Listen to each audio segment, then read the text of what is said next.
Hi all, welcome back to my channel Grammar Made Easy.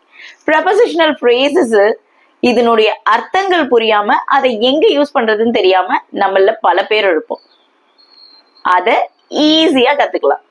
இன்னைக்கு on account of. On account of அப்படின்னா என்ன? அதனுடைய meaning காரணமாக, ஒரு விஷயத்தின் காரணமாக, அந்த இடத்துலதான் நம்ம on account of அப்படின்னு யூஸ் பண்ணுவோம். இந்த on account ofக்கு சில எக்ஸாம்பிள்ஸ் பார்க்கலாம். She retired on account of her ill health. She retired on account of her ill health. இதனுடைய தமிழ் மீனிங் என்னன்னா, அவங்களுடைய உடல்நிலை காரணமாக அவங்க ரிட்டையர்மெண்ட் வாங்கிட்டாங்க அப்படின்னு அர்த்தம். அப்போ காரணமாக அப்படின்னு வரும்போது on account of அப்படின்னு யூஸ் பண்ணுவோம்.